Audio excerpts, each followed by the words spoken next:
በስመ አብ ወወልድ ወመንፈስ ቅዱስ አሐዱ አምላክ አሜን። ሰላም ስድራ እግዚአብሔር ሰላም ዶ አርፊድኩም ሎማዓንቲ ዕለት 16 የካቲት 2018 በቆጻጽራ ናይ ቅዱስ ቤተ ክርስቲያንና ናይ እግዝእትነ ማርያም ወላዲተ አምላክ ዓመታዊ በዓል ኪዳን ካብ ፍቁር ወዳ ዝተቐበለትሉ እግዚአብሔር አምላኽና ቅዱስ ፈቃዱ ኮይኑ ሓደ ተአምር በመስማዕ በሓደ ንካፈል ጸሎታን በረኸታን ድማኒ ምስኩልና ህዝበ ክርስቲያን ይኹን።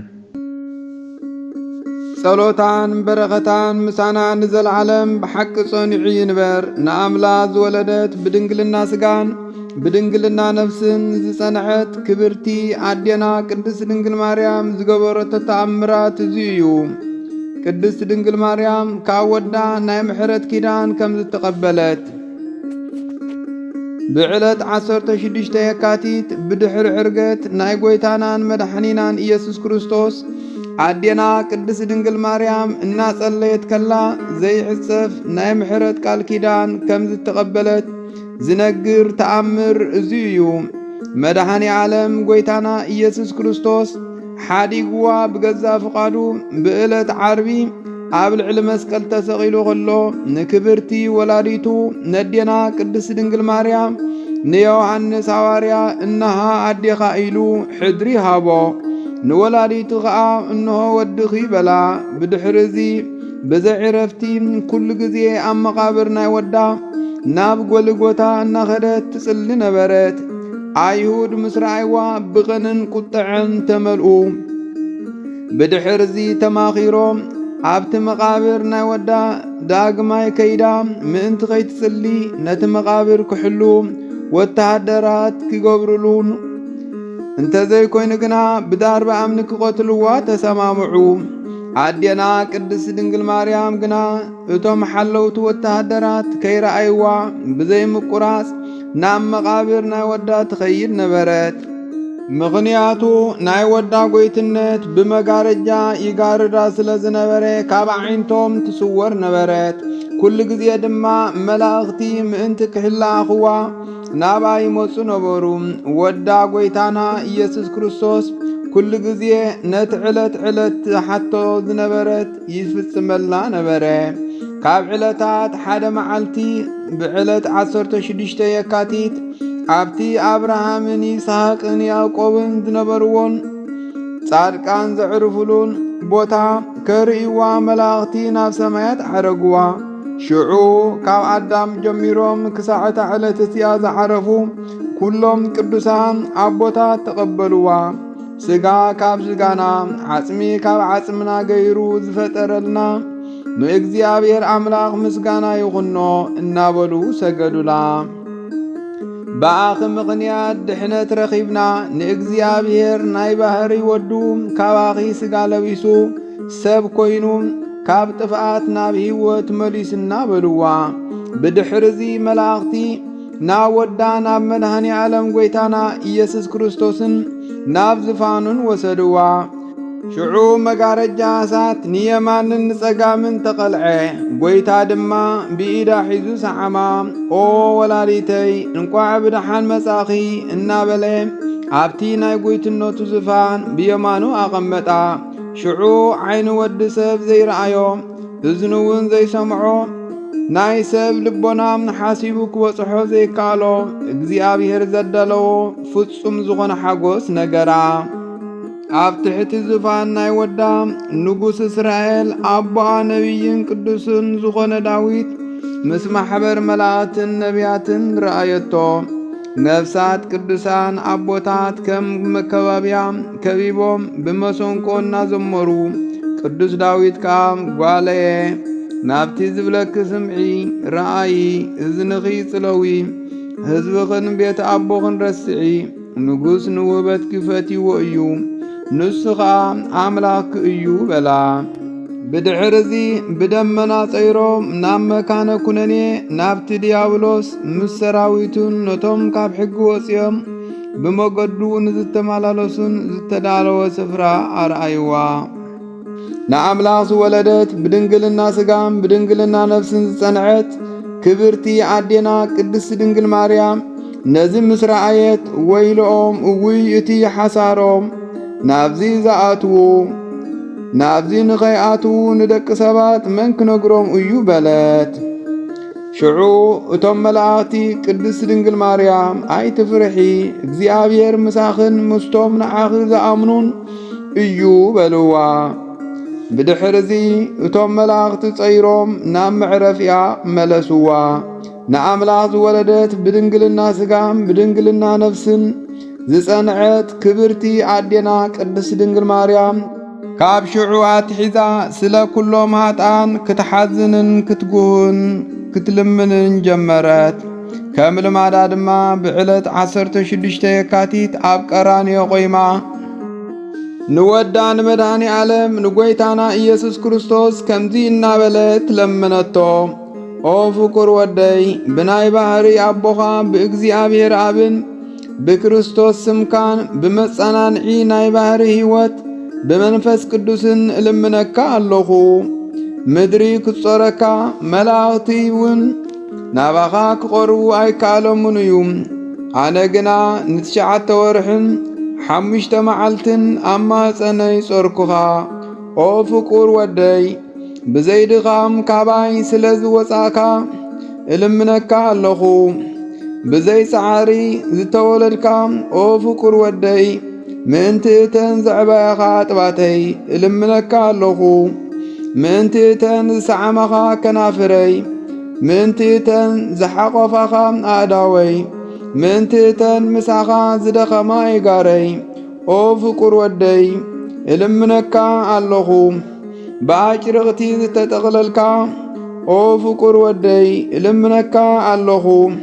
ንልመናይ ክትሰምዕ ኩሉ እቲ ልበይ ዝሓስቦ ክትፍጽመለይ ናባኻ እልምን ኣለኹ። ኣደ ብርሃን ኣምላኽ ዝወለደት ብድንግልና ስጋን ብድንግልና ነፍስን ዝጸንዐት ክብርቲ ኣዴና ቅድስቲ ድንግል ማርያም ከምዚ እናበለት ከላ መድኃኒ ዓለም ጐይታና ኢየሱስ ክርስቶስ ናብኣ መጸ። ሙሱ ድማ ቁጽር ዘይብሎም ኣዝዮም ብዙሓት መላእኽቲ ተኸቲሎሞ ነበሩ። ሽዑ ኦ ወላዲተይ ማርያም እንታይ ክህበኪ እንታይ ከም ክገብረልኪ ትደሊ በላ።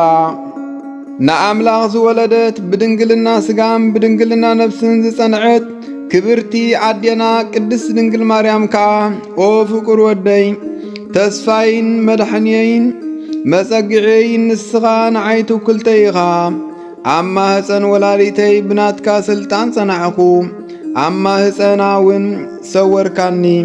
ኩሉ ግዜ መዘከርታ ስመይ ንስኻ ኢኻ። ሕጂ ድማ ናብ ልምበናይ ኣቕልብ።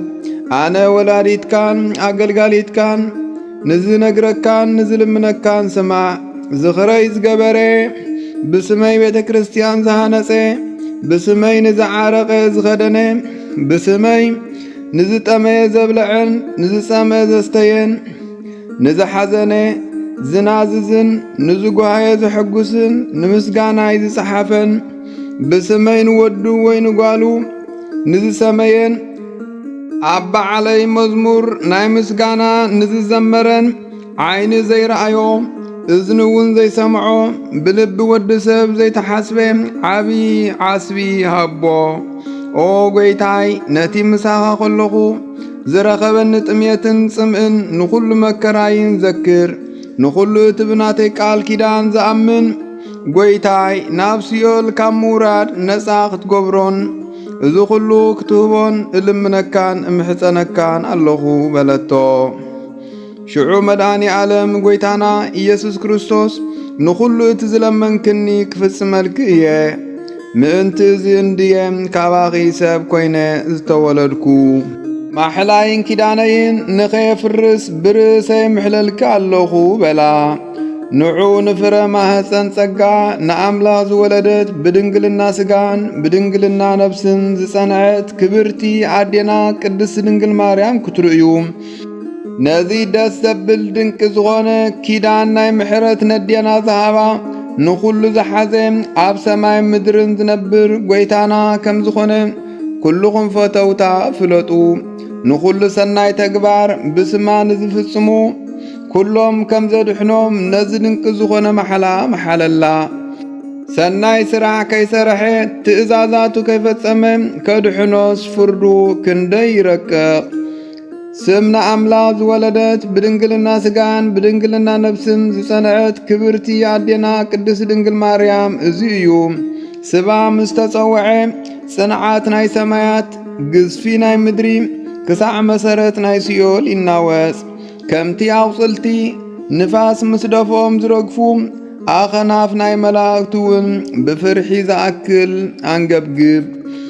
ስማ ምስ ተጸውዐ ይትረፍ ናይ ፍጡራን ፍርሒ እቲ ንኹሉ ስልጣን ኣብ ኢዱ ዝጨበጠ ወዳ መድኃኒ ዓለም ጐይታና ኢየሱስ ክርስቶስ እውን ንኃጥኣን ኣብ ቅድሚ ደው ኣቢሉ ዓስቢ ኃጢኣቶም ፍርዱ ኣብ ዝህበሉ ጊዜ ኣብ ቅድሚ ገጽ ኃጥኣን ብቐለም ቃል ኪዳና ዝተጻሕፈ ናይ ኣዴና ቅድስት ድንግል ማርያም ስም ክጽዋዕ ምስ ዝሰምዕ ነቲ ቅሉዕ ፍርዲ ሓዲጉ ብምሕረቱ ንኃጥኣን እምሕሮም።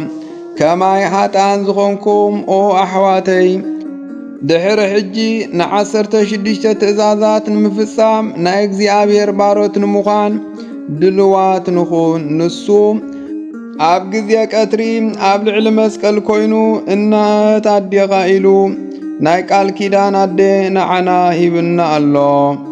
ስለዚ ነገር ናይ ክብርቲ ኣዴና ቅድስት ድንግል ማርያም ባሮት ንምዃን ብፍጹም ልቢ ንቀዳደም እናበልኩ እነግረኩም ኣለኹ።